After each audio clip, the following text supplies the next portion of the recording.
Can you hear me, Max?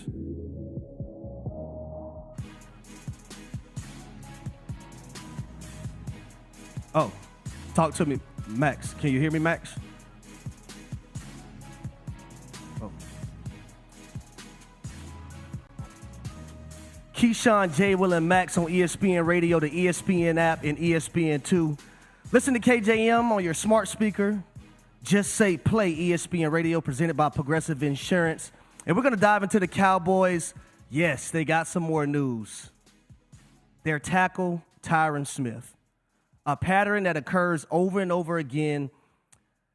Hurt his hamstring yesterday, and the reason why this is really, really big news for the Dallas Cowboys is because you see the deficiencies that they already have. Coming into this season, you have CeeDee Lamb as your wide receiver 1. You don't know who's going to be your wide receiver 2. Michael Gallup tore his ACL back in January. We don't know when he's going to be back. James Washington hurt himself in training camp early this year.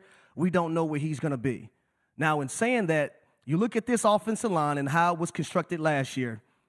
Lyle Collins, he's no longer there. He's with the Cincinnati Bengals. But then you look at a guy like Connor Williams, who's no longer there. He's with the Miami Dolphins. So this team was really counting on Tyron Smith to be a guy to help solidify that offensive line. Now, Tyron Smith has had issues over the last few years with injuries.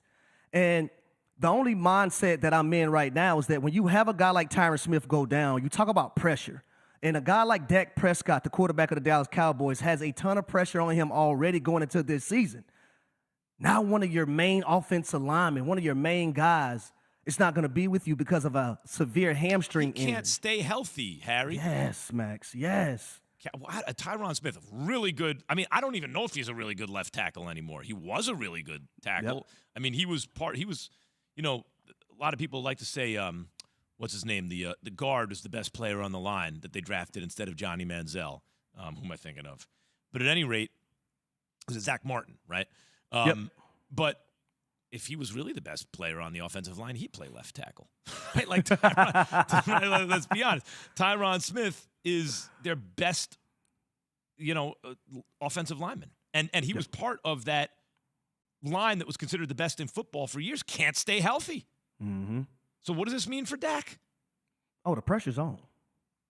The pressure's on Dak. And the pressure was on Dak coming into this season. With how the Cowboys finished the season last year, losing to the San Francisco 49ers in the first round of the playoffs. But we've seen Dak last year not have some of his best moments. And part of that was due to injury, but a part of that also was because the offensive line didn't live up to the standards that they had before the season even started. So coming into this year, when you see a guy like Tyron Smith is going to be out and you already have question marks on your offensive line, it leaves that much pressure. Now, I think the run game is going to be one of the Dallas Cowboys' best friend offensively. And when you have a guy now not in that lineup on that O-line that can open up holes, that can help Ezekiel Elliott get back to what he was, but also help Tony Pollard, who I think is phenomenal, who's going to shine this year as well, who can do it in the run game and the pass game. You're raising eyebrows if you're Jerry Jones. You're raising eyebrows if you're Mike McCarthy or if you're Kellen Moore. Because now a piece of your offense that you were counting on to open up holes for those running backs, to protect Dak Prescott, because you already had those deficiencies, is no longer going to be there. And I feel sorry for Dak, man. I'm going to lie. You look at the Cowboys, when they put together that great line that was reminiscent of the line that they won championships with, that Emmitt Smith ran behind, if you look back, they drafted, I want to say, in 5 years, consecutive years, they spent 4 first-round picks out of 5 years on offensive linemen. I believe that was the case. Maybe one of them was a second-round pick. I think it was like 4 firsts or maybe 3 firsts and a second in 5 years. That's how they built the line. Now, they supplemented, but not at that level. The line is not the same. The Cowboys, as we knew them, are not the same. And it's not just in any kind of comparative analysis, including in sports when you're looking at two teams or looking at a division. A lot of people think about it in terms of what that line is going to do against the defense, right? Yep. But you're also comparing it to how strong or weak is it, what's its strength compared to offensive lines in the division, right? Is it an advantage or a weakness when you're talking about comparing teams?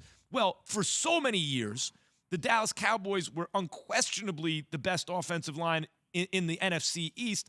Then the Eagles started coming up in the world, right? Then there were a couple of years like when the Eagles won the Super Bowl. I remember early that year, I'm like, look, when healthy, I think the Eagles might have the best line this year. They won the Super Bowl. Now this year, who has the best line in the offensive line in the East? The Philadelphia Eagles. Eagles easily. And now Tyron Smith, and they had the #1 run game in the National Football League. Well, last those year. two things are, I saw they go hand in hand with one another. You can have a great running back, and this. I don't know if I'm getting the numbers exactly right, but I'm ballpark. Okay, a great running back behind a bad line is going to get you 2-3 yards a carry. A mediocre running back, like league average, behind a great line, going to get you 7 yards a carry. Right? It's like now a great running back behind a great line going to get you 10 yards a carry. Right? He's going to give you a premium. But I'll take 7 yards a carry all day long. It's about so that's why you don't draft running backs up high. Because you want a running game, you want to win on the ground or at least establish the run. You got to have guys blocking up front. The Cowboys, who everyone's saying, oh, Dak can't drop back 50 times, and you got to run with Zeke and Pollard and da-da-da. Good luck. Well, I'll tell you this. That's another reason why you look at the San Francisco 49ers and how they're constructed and why they don't draft running backs high and how they could take just free agents and plug them into the running back room and they have instant success. Number one, it's because of the offensive line and how they block, the run scheme, and the play caller. Kyle Shanahan and John Lynch understands that, hey, we believe in our offensive line. We believe in our offensive philosophy that we don't have to go out in the first, second, third round and pick up running backs. We can get guys off the street. Hey, come on over here. We believe in our offensive line. Come run behind them, and they're efficient. The proof is in the pudding. Look at the divisional round. Yep. The Cowboys versus the 49ers. You look at the line of scrimmage, the offensive line and defensive line. The defensive line of the San Francisco 49ers, they got to Dak Prescott rushing 4 guys. You look at the offensive line for the San Francisco 49ers, they won the line of scrimmage. They were the better team against the Dallas Cowboys defensive line. So that's another reason why these teams shouldn't be drafting running backs up high, because if you believe in your offensive line and if it's constructed the right way, then you don't have to spend all that money on a running back in the first round. Go fill other holes on your team, like offensive line, defensive line, where we know games are won up front in the trenches. Man, if you have a good line, you draft a running back in the 4th round, he's going to do damn. Facts. All right, listen. Facts.